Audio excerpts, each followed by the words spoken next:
Welcome back, my friends, and with Tocker's trial being released today, I wanted to put out a video giving you some tips, tricks, and showing you the 3 builds that I've been using in the PBE to kind of get as far as possible. I've found a particular econ and leveling strategy to be really good, and so I'm going to take you through a match using what I found to be the best build, which is also my favorite build from my hyperroll video, and it is Shapeshifter Dragon. Now, the first 3 minion waves require absolutely no thought, but my goal is to be able to go up to level 4 when I get into the 4th stage. As with all TFT, take your cue from the game. Here, it gave me an early Shyvana, so I knew I was going Shapeshifter Dragon. Item-wise, if I'm going this particular build, I'm going to want Rageblade and damage items on Nomsy, and then I'm going to want tank items on Shyvana. And the reason I'm using Shyvana as a tank is because dragons are going to become very important later in the game as they gain more power. That burn is going to be critical for some of the late stages where other champions just spiral out of control as far as their health. So to have multiple champions on the board doing damage that's going to drain their health, it's super important. For augments, Thrill of the Hunt is back. Take it if you get it. The healing augments are going to be key. They're going to allow you to stay in the game. This particular boss is going to be your first challenge. If you're not prepared, you can lose. I like to have 5 players on the board just as meat shields, because a giant Jace with 3 infinity edges will one-shot your champions. One nice thing about this mode is that you are able to take your time. It doesn't start until you hit fight. So get your positioning right. I move Shyvana over so she's not going to be first down, and then we're ready to go. Jace is going to attack that middle champion first, so prepare for them to go down. Then we'll move to the one on the left. In this case, I made sure she had enough strength to hold up, and it looks easy, but trust me, it will frustrate you at first. Once you get through that boss, the next couple of fights are pretty easy. You don't want to do anything except pick up stuff that is in the shop that you can see will help your team. Notice on the left, there are 2 very small champion duplicators. They can only be used for champs that are 1 costs. So when you get enough 1 costs, you can use them. I would not use them to create 2-star 1 costs. I would try to save them for creating a 3-star 1 cost a little bit later. Here you can see the value of Thrill of the Hunt as it takes you through fights pretty easily. Now moving on to stage 1-8, this stage is surprisingly deceptively difficult. If you've got everyone up to 2 stars, then you probably don't have to worry about it, but I level up here and roll down and try to fill out my team as best as possible. And this is because level 6 is the highest percentage chance of rolling 2s, and I want a gold 3-star Shyvana before I am done here. You don't have to hit it here. Later in the game, in stage 3, you're going to get 2 lesser champion duplicators if you make it that far. Hopefully you at least get up to 2 stars and then have some reserve on your bench. But these fights aren't that hard with 6 champions. One of the keys here is that I'm going to use my free reroll every chance I get, just in the hopes of getting an additional Shyvana, but not go any further, just buying champs who can enhance my board. And one of the other reasons I like this particular build is this next fight, because those Jaces in the back are going to be a real pain in the neck. Shyvana can often jump and at least get started on them, so they're a little bit weaker starting the burn. That will allow them to not heal as much, and then ultimately allow the rest of your team to take them down. This otherwise, sometimes it's a real pain in the neck when your champs get stuck on those training dummies. The reason I'm also picking up Jaces is if I can get 1 more Jace after this one, I can raise him to gold 3 stars with those 2 duplicators on the side that only work for single champs. Always keep Econ in mind. Since I have 10, I'm going to get an additional gold, so we lock and go into the next fight. Now again, a lot of the fights are like this, which is why I like Thrill of the Hunt so much, because each time one of those little Mordekaisers goes down, that's going to be 300 health back to the champion that killed it, which allows my entire team to stay up to ultimately take down the large Mordekaiser, which would otherwise be a problem if everyone ended up with really low health.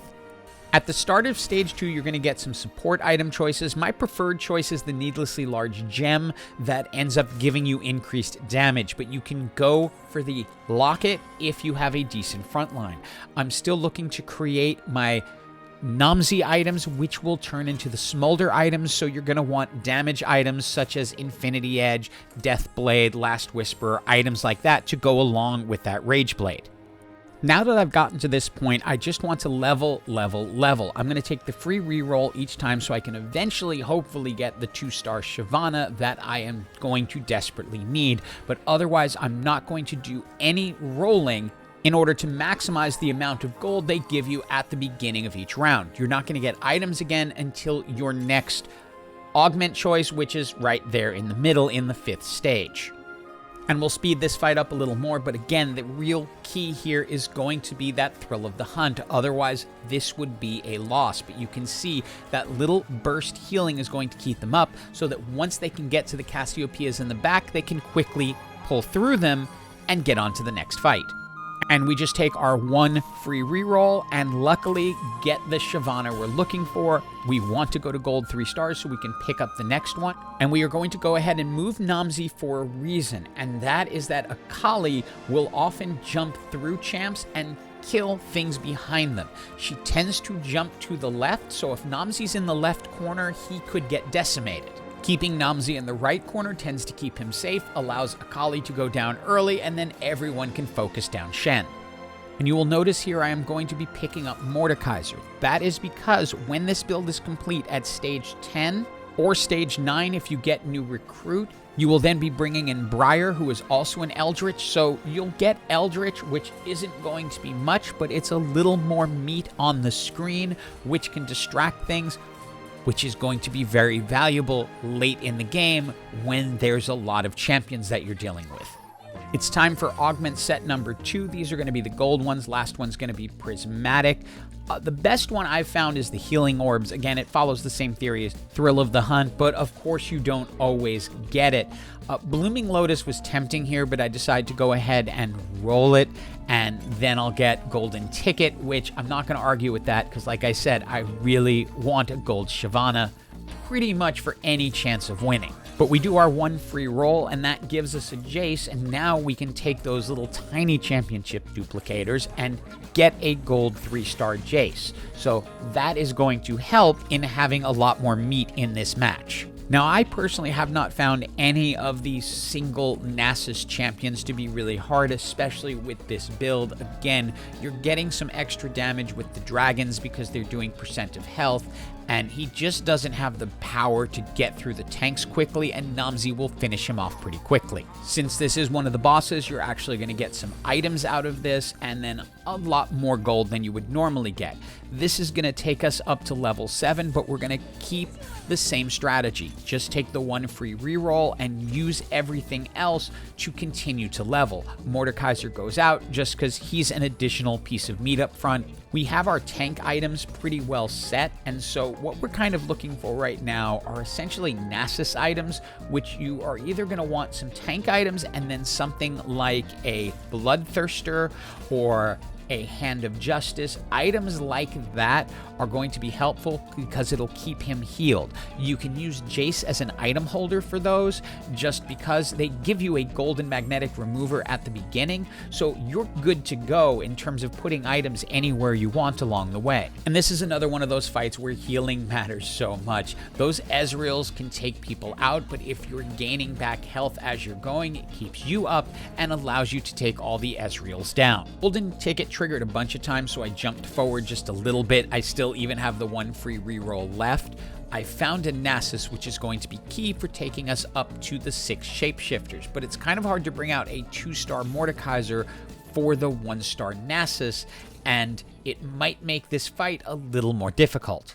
Also, when you have items that just don't match the champions, they're going to give you a bunch of reforgers. So go ahead and make use of them. For example, we have a jeweled gauntlet, and we can use the reforger to turn it into something else that maybe we can make use of. In this case, we end up with a Quicksilver, which isn't a great item for us, but it's not terrible, and it can go on our gold 3-star Jace.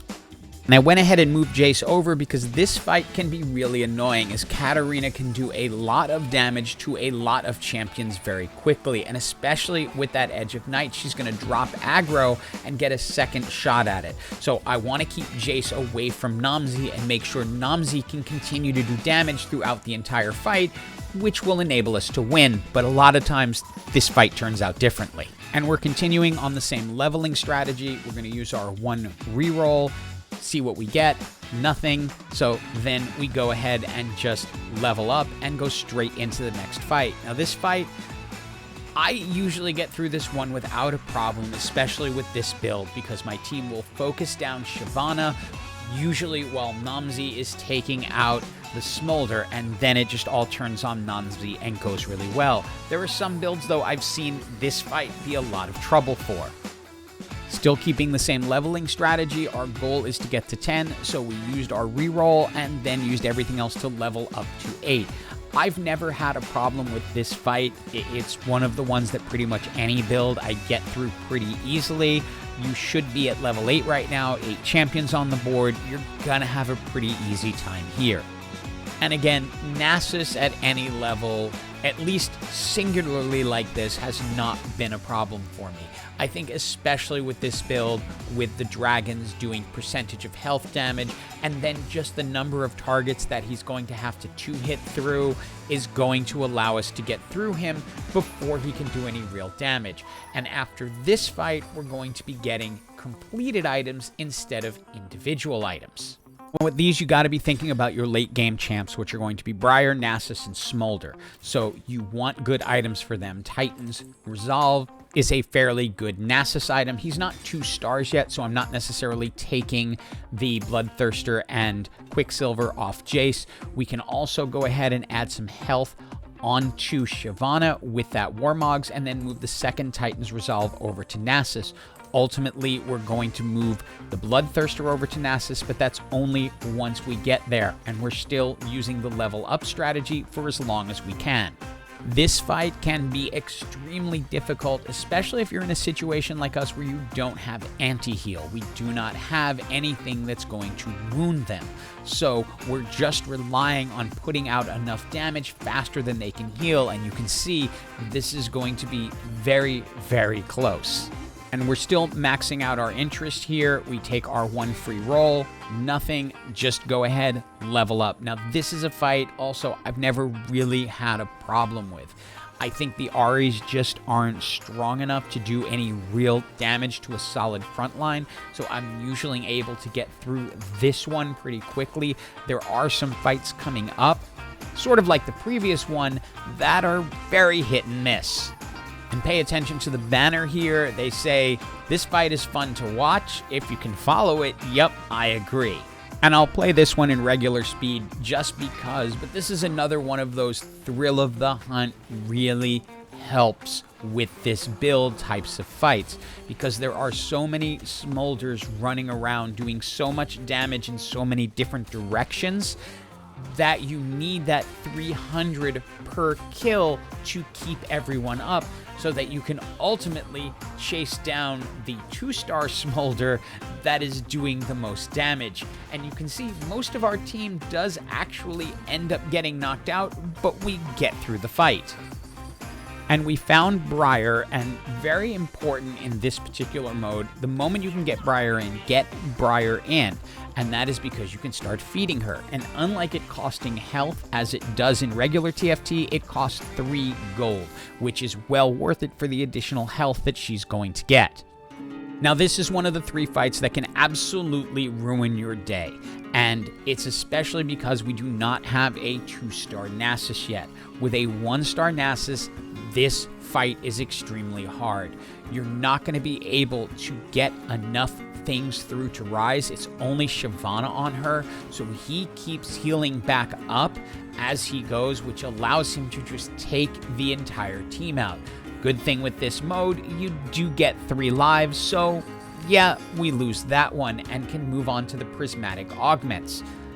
Nothing here is an absolute take, so we can go ahead and reroll and see what else we can get. The Eldritch crown we don't need. We have the 3 Eldritch, so we go ahead and roll our last one, and we can grab new recruit. Now that is going to free some stuff up, because now we no longer have to try to level up to 10. We can just start rolling down, and we've gotten an additional duplicator. I'll save you all the rolling down. We did end up getting a Smolder, a 2-star Nasus, 2 additional Nasi on the side, and a 2-star Briar. So we're going to go ahead and put the Bloodthirster and the Quicksilver onto Briar, and then just hold on for this fight, which is also one of the ones that will ruin your day. Without a 2-star Smolder with 3 items, you are not going to take the other team down fast enough, and they are going to scale out of control very quickly, and you can see it happen as their health bars just become ridiculous, and they are able to tear apart the team. We now have 1 life left, but advantage is after that fight, you get your 2 championship duplicators that can take our Shyvana up to the gold 3 stars we needed. Then we can go ahead, continue to feed Briar. This particular fight is not that difficult. We can pick up an item for Nasus so that he can have some healing, so he can get the Hand of Justice. We'll skip over our roll down to 0, but the key to this fight is they are all going to jump to the back like assassins, so take your front line, move it to the back line, take your back line, move it to the front line. That way you actually have a chance of winning. Otherwise, they're just going to torch your entire back line. Back there, they're not going to get to Smolder as quickly. Smolder can do the damage he needs to and start knocking them out. And once they start going down, they'll go down pretty quickly, and this fight does not become a major challenge. This next fight is actually pretty easy unless you do something stupid and forget to switch your front line and back line. I've done it in the past. But generally, once you can get that done, they're going to give you a Thieves' Gloves ahead of time. Just pick someone that it goes on. Unfortunately, in this case, I rolled down too far to feed Briar. You need to hold on to 3 gold. So, yeah, Briar's not getting fed there. I went ahead and then reforged the Thieves' Gloves because I felt maybe I could get a perfect item for Briar or a 3rd item for Smolder, but I wasn't particularly worried about this particular fight because, again, I haven't had any trouble with it. It's pretty easy to focus down 2 champs, especially when you have 10 on the board. I'll jump over to the next battle. This one becomes tricky if you don't have champions that are going to charge the back. So having champions like Briar and Shyvana are going to make a huge difference here because a lot of champs will just get stuck on that target dummy, which does not go down easy. But if you can have champs taking out most of the back line, then by the time you get through the target dummy, you only have a few left to deal with, and it makes the fight pretty easy. Now they're going to throw a 3-star 4-cost at you and scream that it's cheating because, yeah, it feels like that. You do get a bunch of free rerolls and a ton of gold, and in all reality, even if you didn't get new recruit by this point, you should be at stage 10 just from the gold that you got. You're gonna get some extra items, then it's time to roll through and hope you get everything. Just needed 1 more Nasus because we had our 2 duplicators, and now we can match their gold 3-star 4-cost with our own. Now, even without a gold 3-star 4-cost, I generally find a way through this fight, but the key is usually Smolder having better items than this. I was forced into the Hextech Gunblade as the best I could find, and I was afraid to reforge it in that I would get something worse. I usually like to have Last Whisperer, which will allow Smolder to just cut through things much quicker. But as you can see, the gold 3-star Nasus is massive because he's going to suck in health from everything around it and finish off that round. And just like that, we are into the final fight. I would say into the top 4, but it doesn't make sense here. We have enough gold now to level up if we want to, and really, why not? We don't really have enough gold in order to get the gold 3-star 5-cost. We have our gold 3-star Nasus, so we're better off at this point to just roll it, feed Briar, and get on with the fight. Now, unless you get a gold 3-star 4-cost, this fight is very likely going to ruin your day. And it's not like you get multiple chances if you happen to lose. You can come in here with 3 health, which I've done before, lose, and it's GG, you're done. In this case, Nasus is going to steal 5,000 health from the 10 closest enemies, so his health bar becomes absolutely massive. With that said, you can see how long Morgana is able to hold on. But just when you think, okay, we got Morgana, she's done, says, that was too easy, wasn't it? And so it's going to go ahead and now add more champions onto the board. So you have to defeat a whole other group after you've defeated that first group. Luckily, we have Nasus, and we end up winning, but with only 4 out of 5 stars, largely in part because we lost those 2 fights. But this is one build I've found that consistently gets me to the end. My second favorite build is a little bit more of a point getter, and that's the Honeymancer Hunter, and it's because Vigor is going to gain power based on item greed, which is completed items or item parts that you leave on the bench instead of putting on champions. He's going to gain ability power as a result of that, and that also will calculate into your score.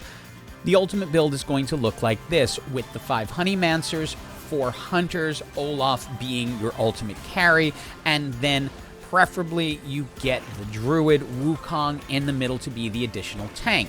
In this case, we end up with a gold 3-star Olaf. So you figure this one's going to slam, and you can see we've already beaten the score, the final score, from the last match. So if you're going for score, this one is going to help along the way.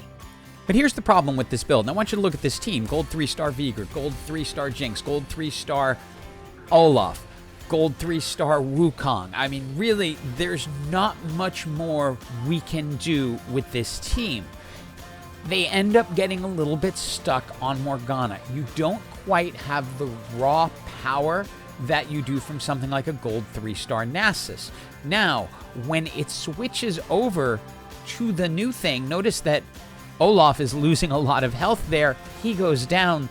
The rest of the team, even with a gold 3-star Vigor, cannot handle it, and we lose that last fight, but we still end up with 620,000 and 5 stars. So if you're going for points, this one will get you there, but you're going to have trouble winning the match outright. The third and final build I want to present to you is going to be the Eldritch multi-striker build, and it's mainly for the Eldritch. That is going to help keep your team alive, especially through a lot of these fights where there are a bunch of different champions. As far as leveling goes, it pretty much works exactly the same way. The only difference I would make is I would hold your rolls until you have a higher percentage chance of rolling 3s, because you're better off to get the gold 3-star Mordekaiser than a gold 3-star Nyla. But it is moves like this that really make this build work for me. While everything gets stuck on the Wukongs in front, the Eldritch goes into the back and starts taking out the Cassiopeias, which is what's ultimately going to do the damage to the team. So getting a few of those Cassiopeias off the board allows the rest of the team to hold on, and then Thrill of the Hunt is going to keep Ashe alive long enough to finish the fight. And I'll just use the end of this particular match to hammer some points home. The ultimate thing that you need in this mode is going to be the gold 3-star 4 costs, or if you get lucky, gold 3-star 5 costs, if that happens. Not likely, but it could happen. Luck can turn your way.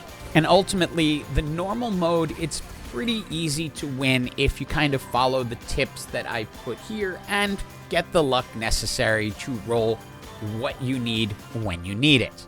I think I won my second game using the Shapeshifter Dragon strategy, but I got really lucky and got a gold 3-star Nasus. That wasn't the game that I used for this video because I wasn't recording yet, but I did screenshot it and we'll show it at the end. Anyway, there are some builds that could also work.